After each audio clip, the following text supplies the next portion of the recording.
What if a book wasn't just paper and ink? What if it wasn't just a collection of stories, but the living, breathing presence of God Himself?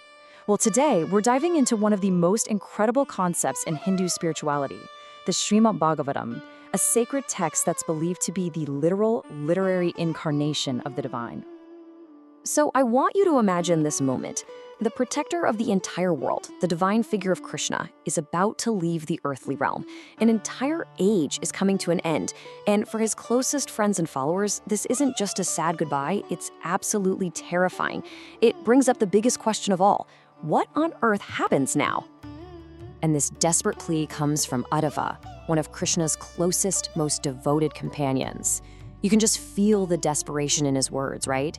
He sees this future plunging into darkness, a world without its spiritual anchor. He's basically asking, once you're gone, who's going to be left to save us? Now, this wasn't just some general, oh no, things are getting bad kind of fear.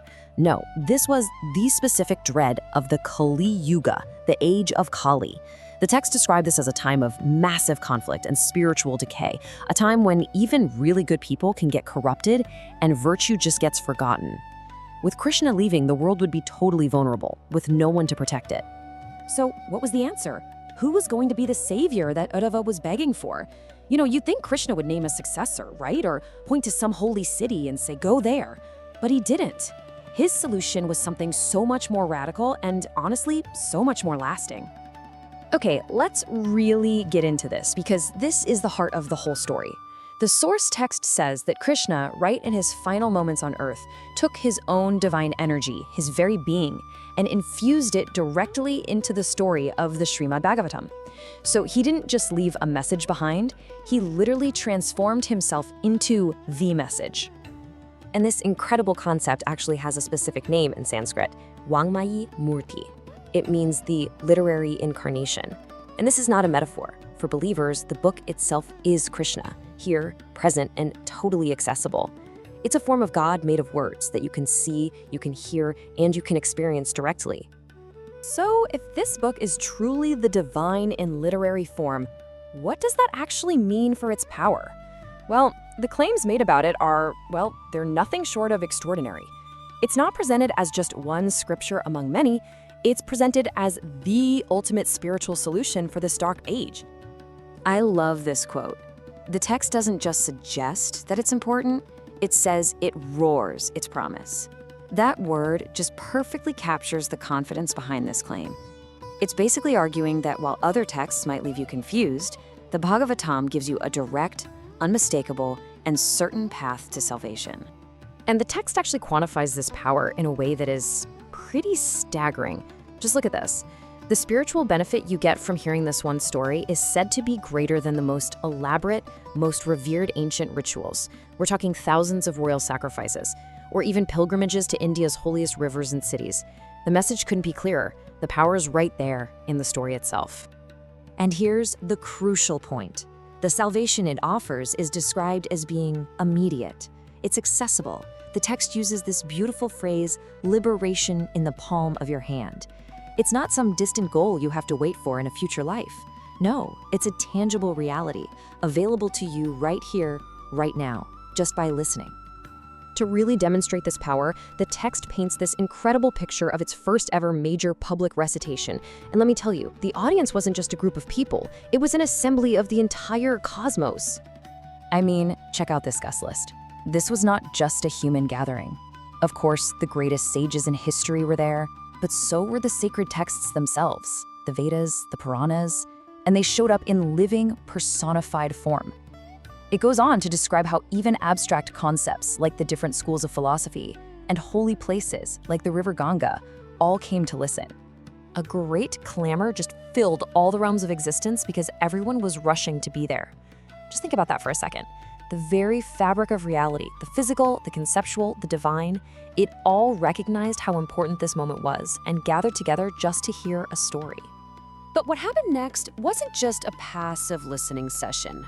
Oh no, the story's recitation triggered a tangible, undeniable miracle that proved its divine power, right there in front of the eyes of this entire cosmic assembly.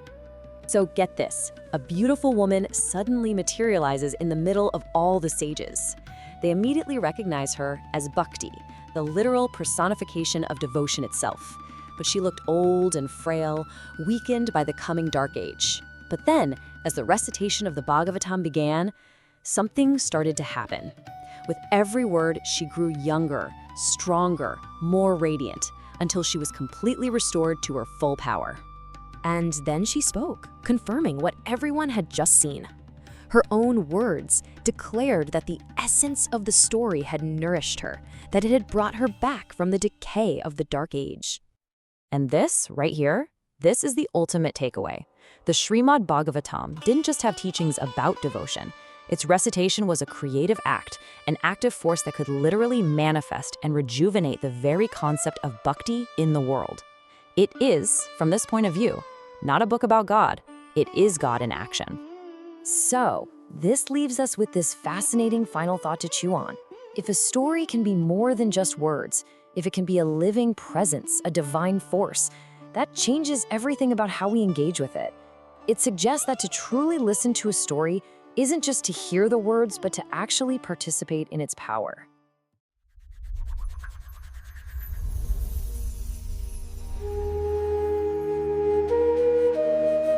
Okay, let's unpack this. We're diving deep into a really remarkable tradition today. We're looking at sources like the Padma Purana, which describe what's basically the ultimate spiritual shortcut. Yeah. Our focus is on a text called the Śrīmad Bhāgavatam, or the Shuka Shastra. And what's fascinating is how the sources present it.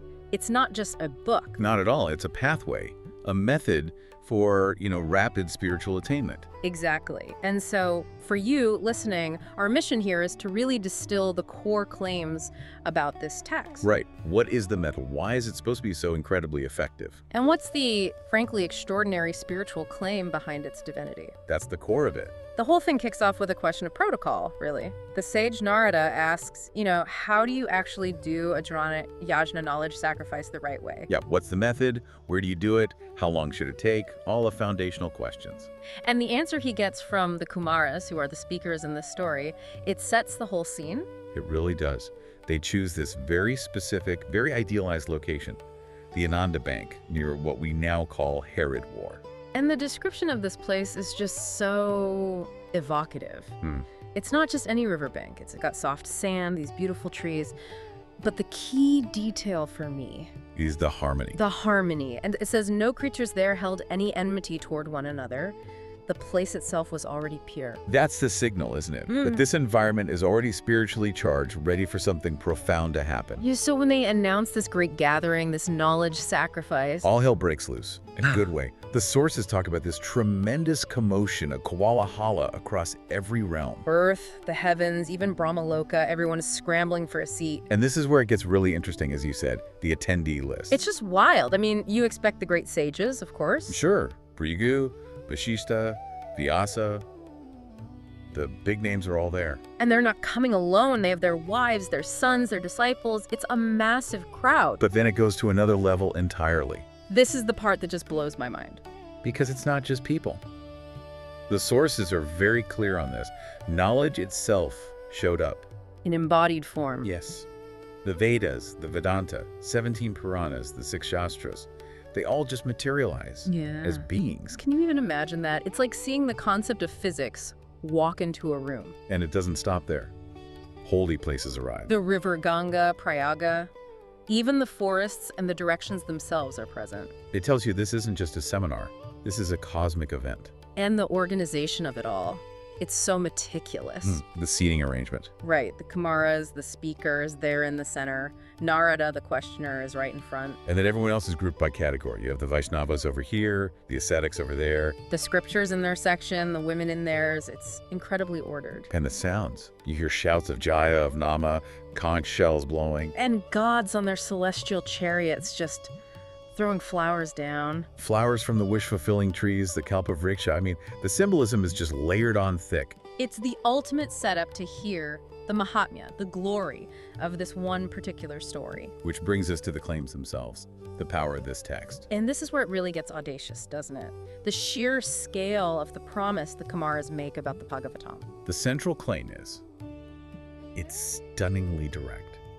liberation mukti is immediately available. It's just from hearing it. Just from hearing it. They say it's Karatala Sita held in the palm of your hand, that close. And the mechanism is that hearing it causes God, Hari, to literally come and live in your heart. That's a radical idea. It bypasses decades of austerity, of penance. Completely. And it's not just about future liberation, it's about past actions. Oh, absolutely. The text is positioned as this ultimate purifier. It's said to destroy sins accumulated over crores of births. An unimaginable amount of karma just gone. And it transforms physical space. Any home where this katha, this recitation, is performed, it becomes a tirtha. A pilgrimage site. Instantly. It makes the sacred accessible. It sanctifies the mundane. Which brings us to maybe the most powerful argument they make. The supremacy argument. Yeah, where they directly compare hearing the Bhagavatam to other, very high status religious acts. And the comparison is just. It's not even close. Not at all. They state that 1,000 Ashvamedha sacrifices. Which were the biggest, most powerful, most expensive royal rites you could perform. Right. 1,000 of those, or 100 Vajrapaya sacrifices, don't even yield a 16th of the merit of one reading. A 16th? That's an unbelievable ratio. It basically renders those older, massive rituals obsolete in terms of spiritual efficiency.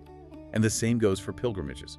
Visiting Ganga, Gaya, Kashi, all the big sites. Not equal to the fruit you get from this. So if you take that claim seriously, it completely redefines the spiritual economy. It does. It democratizes it. It moves the focus from wealth and complex ritual to just listening, to inner devotion. And the bar for entry is so low. Incredibly low. They encourage you, if you're seeking the highest goal, just recite half a verse. Or even a quarter of a verse, daily. And if you do that, the merit you get is equivalent to the two greatest royal sacrifices combined, the Rajasuya and the Ashvamedha. It's a claim of radical efficiency for the common person. It is. And they also take pains to weave it into the very fabric of the tradition. They say the Bhagavatam isn't separate from the Vedas, or from core mantras, or from sacred things like Tulsi or the cow. It's all part of the same divine whole. Correct. But that leads to an obvious question: if it's this powerful, why not just listen to it all the time? Which was the original ideal. Sarvada Shravana, continuous hearing. This raises an important point then. Why the famous 7-day format, the Sapta? And the sources have a very pragmatic answer. It's a concession to the age we live in. The Kali Yuga. The Kali Yuga. They list the problems. Yeah. It's almost impossible to control the mind. Lifespans are short, people are getting sick more often. And the age is just full of defects. Kalardosha Bhavat. It's hard to maintain long-term, rigorous practice. So the Sapta, the 7-day event, is basically a spiritual efficiency hack. It's a spiritual boot camp. That's a great way to put it.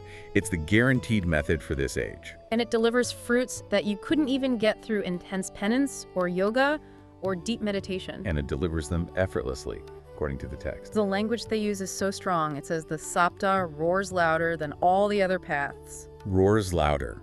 It dominates sacrifices, vows, penance, pilgrimage, yoga, meditation, all of it. It's presented as the supreme method for now. So, why? What gives this text that kind of, overriding authority? To understand that, you have to go to its origin story, the moment of its empowerment. This goes back to Krishna himself. Right before he was preparing to leave the earth, his devotee, Uddhava, comes to him just filled with anxiety. He's worried about the Kali Yuga, this coming age of darkness. He's terrified. What will happen to good people? How will anyone maintain their faith without Krishna's physical presence? He's worried for the earth itself. And Krishna's response to this is the heart of the whole claim. It is. He thinks, what can I leave behind as a support, an avalambanam for my devotees? And the solution he comes up with is just staggering. He withdraws his own divine tejas, his essence, his radiance, his power, and he places all of it into the Śrīmad Bhāgavatam. So the text isn't a story about God. No. The text is God.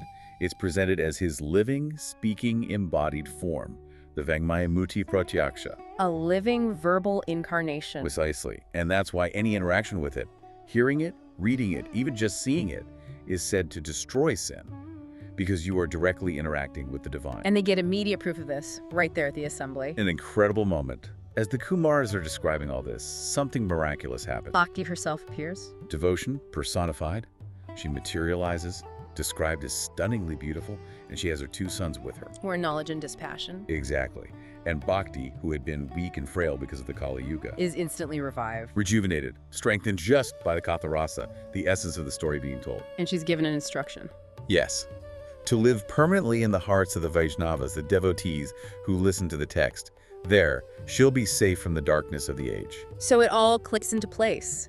The text is the divine power. The 7-day recitation is the efficient delivery mechanism. And the result is devotion, knowledge, and dispassion, all secured in a single week. It's a complete self-contained system. So what does this all mean for us? I mean, when you boil it all down. It means the sources position the Bhagavatam not just as a text, but as a technology, a sacred object, and a system of practice. One that promises liberation and virtue that far outstrips all the older, harder methods. Especially using that 7-day format, the Saptah, as the ultimate spiritual optimization for our time. It's the failsafe, the spiritual emergency beacon that Krishna left behind. The literal embodiment of his power, promising the highest reward for, really, the simplest act of engagement, listening. Which leaves us with a final thought to mull over. If a sacred scripture is described not just as a record of truth, but as the actual living, breathing, speaking presence of the divine, The way the sources claim Krishna made the Bhagavatam. how does that fundamentally change the way you approach any text or any piece of knowledge you hold sacred?